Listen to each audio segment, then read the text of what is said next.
Bienvenue dans cette capsule spéciale dédiée au parcours du Maroc lors de cette Coupe du Monde.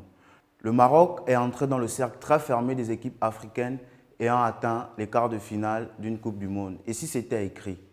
Et si c'était le moment pour le Maroc d'être la première nation africaine qualifiée pour les demi-finales d'une Coupe du Monde? On en saura plus ce soir, mais avant, on va retracer l'histoire du championnat marocain, du football marocain. Le championnat marocain est vieux de 107 ans. Sous le protectorat français, les équipes marocaines ont été invitées à 2 reprises à participer à la Coupe de France. 1956, date des indépendances, ils sont sur une restructuration complète du football marocain qui se manifeste par une domination outrageuse sur le continent, notamment en campagne de Ligue des champions africaine.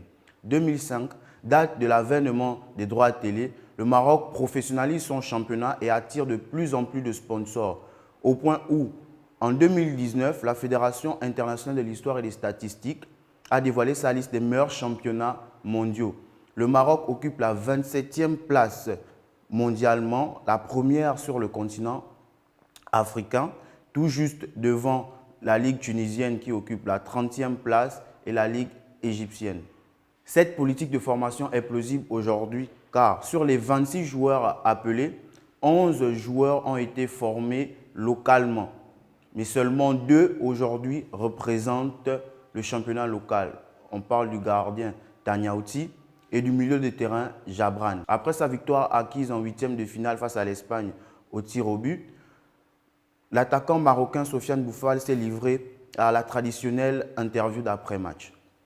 Il a dit, je cite, « Cette victoire est pour tout le peuple marocain, tous les peuples arabes et musulmans du monde entier. » Fin de citation. Réaction qui n'a pas manqué de faire réagir les internautes africains à travers le continent qui se sont insurgés des propos de l'attaquant marocain. Mais comment est-ce qu'on a pu passer de cette équipe marocaine qu'on a vue à la CAN 2021 à cette magnifique équipe qu'on voit lors de cette Coupe du Monde qui est belle à voir jouer, il faut le dire.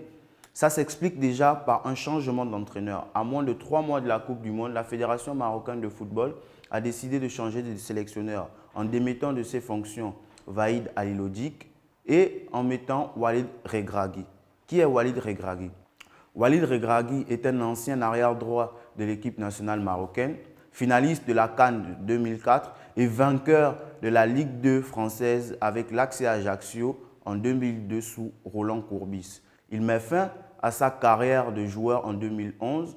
Un an plus tard, il est nommé à la tête de l'équipe nationale marocaine en qualité d'entraîneur adjoint. Son rôle, plus ou moins, était de détecter les jeunes talents toujours dans cette même politique de formation. Il s'ensuit un passage à vide. En 2014, il prend les rênes du FUS de Rabat, année où il remporte la Coupe du Trône. 2 ans plus tard, il remporte le championnat avec cette même équipe avant de s'envoler pour le Qatar à Al Dual où il remporte finalement le championnat qatari en 2021. 2022, il revient à la maison au Wydad Athletic Club où il remporte la Ligue des champions africaine, le championnat et atteint la finale de la Coupe du Trône. Beau parcours. Je suis sûr que ce qui a convaincu la fédération marocaine de totalement l'installer. Qu'est-ce qu'il a apporté de nouveau?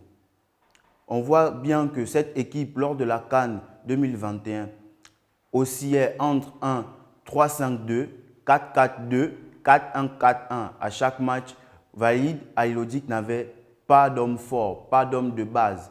Mais aujourd'hui, sous Regragui, on voit bien que la plaque tournante de son équipe, c'est Sofiane Amrabat qui fait une grande Coupe du Monde. C'est la fin de cette capsule. Merci d'avoir regardé jusqu'à la fin et on se dit à très bientôt en espérant déjà la qualification de l'équipe marocaine. Inch'Allah, à très bientôt.